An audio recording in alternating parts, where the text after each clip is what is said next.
आपने अब तक कई स्कैम्स के बारे में सुना होगा, कुछ बड़े तो कुछ छोटे।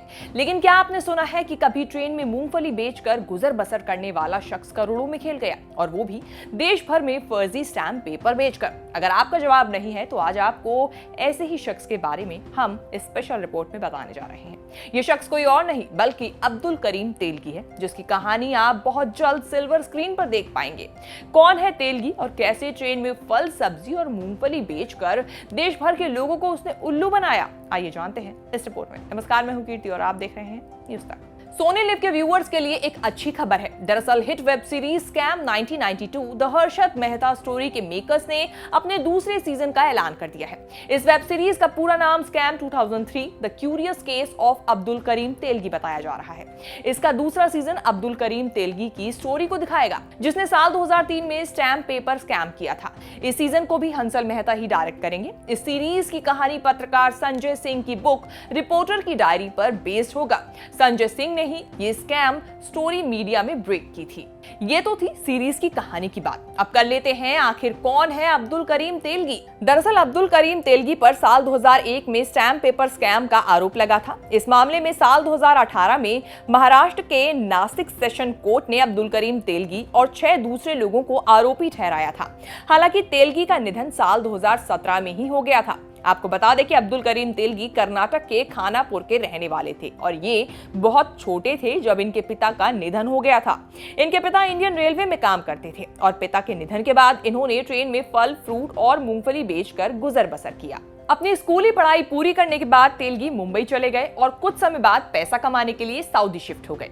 वहां से वापस आने के बाद खुद का बिजनेस शुरू किया और ये बिजनेस था फेक स्टैम्प पेपर्स का। साल 1993 में इमिग्रेशन अथॉरिटी ने अब्दुल करीम तेलगी के एक्शन पर नजर रखनी शुरू कर दी और उन पर चीटिंग और जालसाजी का आरोप लगा। इसके लिए अब्दुल करीम तेलगी को साउथ मुंबई के MRA मार्ग पुलिस स्टेशन में कई रातें बितानी पड़ी।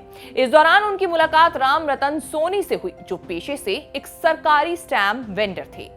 सोनी के साथ काम करते हुए तेलगी साल 1994 में खुद लाइसेंस लेकर एक लीगल स्टैम्प वेंडर बन गए। दोनों ने मिलकर कई जाली स्टैम्प पेपर्स तैयार किए और अपने बिजनेस को बढ़ाने लगे।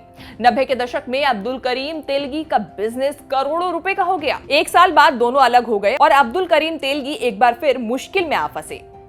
मुंबई पुलिस ने अब्दुल करीम तेलगी के खिलाफ फेक स्टैम्प बेचने के आरोप में केस दाखिल किया।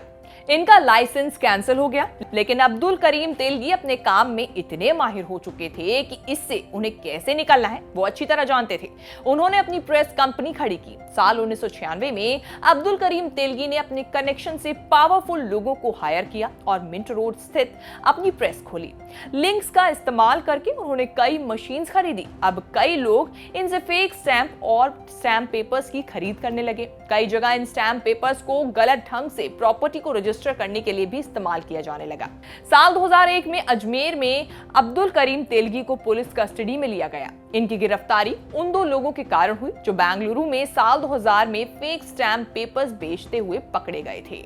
इन 2 लोगों की गिरफ्तारी के बाद ये पूरा स्कैम सामने आया। केस को CBI को सौंप दिया गया। पाया गया कि अब्दुल करीम तेलगी की देश भर में 36 प्रॉपर्टीज है और 100 से ज्यादा बैंक अकाउंट है जो 18 देशों में खोले गए हैं। तो दोस्तों, यही पूरी कहानी आप बहुत जल्द सिल्वर स्क्रीन पर देख पाएंगे। आपको इस वेब सीरीज के लिए कितनी एक्साइटमेंट है हमें कमेंट सेक्शन में जाके जरूर बताएं, और आपको हमारी ये रिपोर्ट कैसी लगी अपने ये भी सुझाव हमारे साथ शेयर करना बिल्कुल ना भूलें।